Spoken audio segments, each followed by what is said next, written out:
नमस्कार and welcome you world affairs. मैं हूं प्रशांत धवन और यहाँ पे आप बिल्कुल ठीक पढ़ रहे हैं। एफएटीएफ बहुत ही जल्द अपनी एक टीम भेजने वाला है इंडिया में। ये बात सबसे पहले रिपोर्ट करी थी अमेरिकन मीडिया ने। यहाँ पर आप देख पाओगे ब्लूमबर्ग का आर्टिकल है, ग्लोबल मनी लॉन्ड्रिंग वॉचडॉग जिसको आप सब लोग जानते हैं, FATF financial action task force, जो वैसे इंडिया में न्यूज़ में रहता है क्योंकि फ्रॉम टाइम टू टाइम ये पाकिस्तान को ग्रे लिस्ट में डाल देते हैं। आज के समय बाय द वे वैसे पाकिस्तान ग्रे लिस्ट में नहीं है। उसके अलावा आपको बताया होगा एफएटीएफ की एक ब्लैक लिस्ट भी है जहां पे नॉर्थ कोरिया और ईरान जैसे देश आपको मिलेंगे।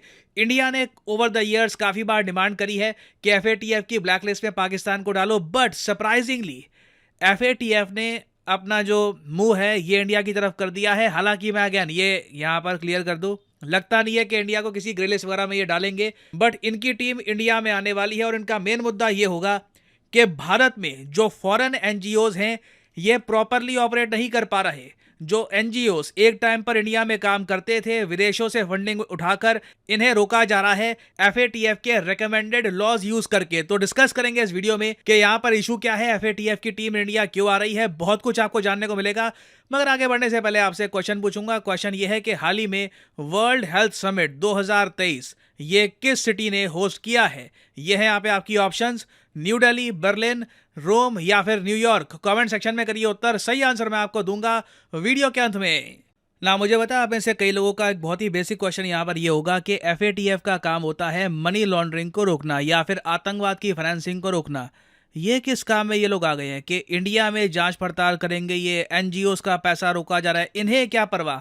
एफएटीएफ जिसके हेडक्वार्टर्स हैं फ्रांस में, इन्हें क्या परवाह कि इंडिया में कैसे लॉस बन रहे हैं। समझाता हूं आपको ये इशू क्या है। नाउ आज से कई साल पहले, मतलब 1950-60s की अगर मैं बात करूं, तो उस टाइम ना जब लोग एनजीओज के बारे में सुनते थे, नॉन गवर्नमेंटल ऑर्गेनाइजेशंस, तो लोगों के माइंड में आता था एक ऐसा संगठन जो गरीबों के लिए पैसा इकट्ठा कर रहा है। इनिशियली आप देखो तो एनजीओज का रोल यही था कि जो समाज में ऐसा वर्ग है जिसे हेल्प की ज़रूरत है, तो नॉन गवर्नमेंटल संगठन उस वर्ग के लिए कुछ ना कुछ करते थे या फिर एनवायरनमेंट प्रोटेक्शन के लिए कुछ ना कुछ करते थे। बेसिकली उनका पॉजिटिव इम्पैक्ट हुआ करता था।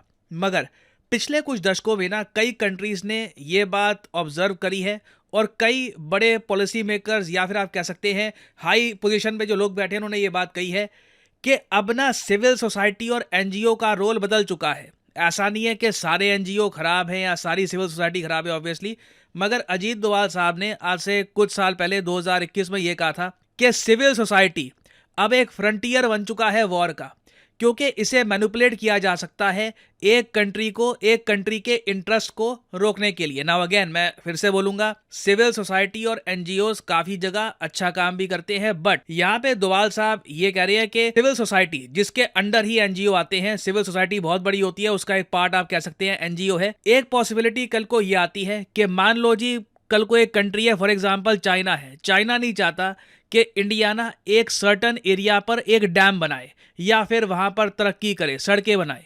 तो एक पॉसिबिलिटी ये भी है कि चाइना इंडिया में कोई सिविल सोसाइटी या एनजीओ को फंड करना स्टार्ट कर दे और फिर वो लोग प्रोटेस्ट करे कि जी इंडिया में जो पेड़ है ये काटना गलत है, प्रोटेस्ट हो बड़े स्केल पर और वो डैम या फिर जो भी सड़क है, कुछ डेवलपमेंटल प्रोजेक्ट है, ये आगे ना बन पाए। ये बस मैं आपको एग्जांपल दे रहा हूँ। तो ये जो कंसर्न्स हैं पिछले कुछ सालों में काफी हद तक सामने आए हैं और भारत सरकार ने ना इसलिए 2020 में और 2022 में जो फॉरेन कंट्रीब्यूशन रेगुलेशन एक्ट है, इसमें हमने काफ़ी सारे चेंजेस किए थे इंट्रोड्यूस। इससे बेसिकली क्या होता है कि जो फॉरेन एनजीओस हैं या फिर कोई भी एनजीओ जिसको इंडिया से बाहर से उसको पैसा मिल रहा है, उसे चाहिए होगा एक प्रॉपर लाइसेंस। यहाँ पे आप देख पाओगे जो रशियन मीडिया इन लोगों ने यहाँ पर इसको इस तरीके से रिपोर्ट किया है कि the Indian law requires all non profit organization to procure a foreign contribution license to receive international donations. इस वजह से ना कई जो इंटरनेशनल एनजीओज हैं वो कंप्लेन कर रहे हैं कि हम जी ओपनली फंडिंग रिसीव नहीं कर पा रहे। पहले आराम से यूरोप से, यूएसए से हमको फंडिंग मिलती थी, हम ऑपरेशंस अपने कर पाते थे। अब जो लॉ काफ़ी हद तक सख्त कर दिए गए हैं, अब हम आसानी से डोनेशंस रिसीव नहीं कर पा रहे। तो कई जो एनजीओज हैं, प्राइमरली मैं कहूँगा एमनेस्टी इंटरनेशनल, इस एनजीओ ने कंप्लेन करी थी इंडिया के बारे में एफएटीएफ को। अब आप यहाँ पर कहोगे एफएटीएफ यहाँ पर क्या करेगा। देखो, एमनेस्टी इंटरनेशनल ने यह कहा कि भारत सरकार फाइनेंशियल एक्शन टास्क फोर्स की जो रिकमेंडेशंस थी कि मनी लॉन्ड्रिंग कैसे रोकनी है, आपको काला धन कैसे रोकना है। इन रिकमेंडेशंस का यूज करके ऐसे कानून बना दिए हैं जिससे एनजीओ जो इंडिया में काम कर रहे हैं इनको विदेशों से फंडिंग नहीं मिल पा रही। तो अब क्या होगा कि एफएटीएफ की टीम इंडिया में आकर चेक करेगी कि एफएटीएफ की रिकमेंडेशन, जो इनके सुझाव थे जो आज से कई साल पहले आए थे, क्या उनके बेसिस पर इंडिया ने कुछ ज्यादा ही सख्त कानून तो नहीं बना दिए एनजीओ के लिए। तो ये चेक करने के लिए एफएटीएफ आएगा। नाउ अगेन, इंडिया कुछ ऐसा नहीं है कि वायलेट कर रहा है यहाँ पे या कुछ ग्रे लिस्ट का सीन बनेगा, मुझे लगता नहीं है कि ऐसा कुछ होने वाला है। ऑल्दो एफएटीएफ रिसेंटली काफी हद तक न्यूज में था, क्योंकि पहली बात तो इन लोगों ने रशिया को एफएटीएफ से बाहर निकाल दिया है, और अब बात यह भी चल रही है कि अगर रशिया यूक्रेन वॉर ऐसे ही चलती रहती है तो रशिया को ये एफएटीएफ की ब्लैक लिस्ट में डाल सकते हैं, ताकि रशिया पे सैंक्शंस और ज्यादा कड़े हो जाएं।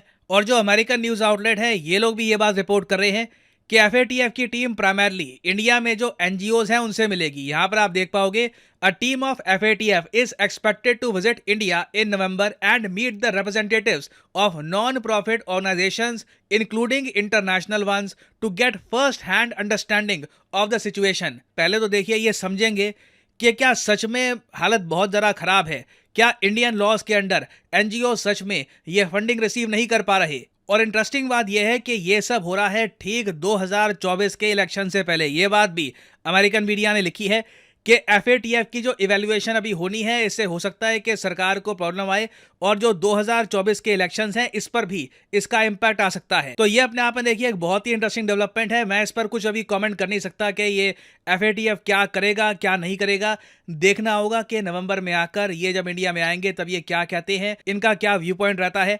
अभी के लिए मैं यही कहूंगा, इंडिया के लिए ये अच्छी खबर नहीं है। अगर एफएटीएफ इंडिया के अगेंस्ट कुछ एक्शन लेने की धमकी देता है तो हो सकता है कि उस केस में इंडिया को अपने जो लॉस है रिगार्डिंग एनजीओज ये भी चेंज करने पड़े। नाउ फाइनली अगर हम अपने क्वेश्चन पे वापस आए तो वर्ल्ड हेल्थ समिट 2023 ये किस सिटी ने होस्ट किया था? तो सही उत्तर यहाँ पे है ऑप्शन बी, बर्लिन। यहां पर आप देख पाओगे world health summit recently start हुआ था बर्लिन में। और फाइनली यहाँ पर मैं ये भी ऐड कर दूं कि आप किसी भी एग्जाम की तैयारी कर रहे हैं, चाहे एसएससी, यूपीएससी, बैंक, आप परचेज कर सकते हैं अनअकैडमी के quality courses.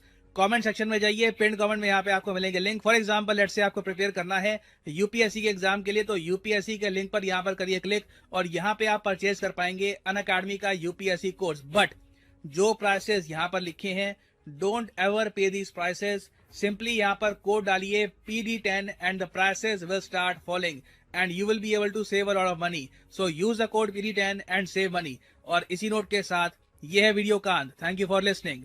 May the gods watch over you.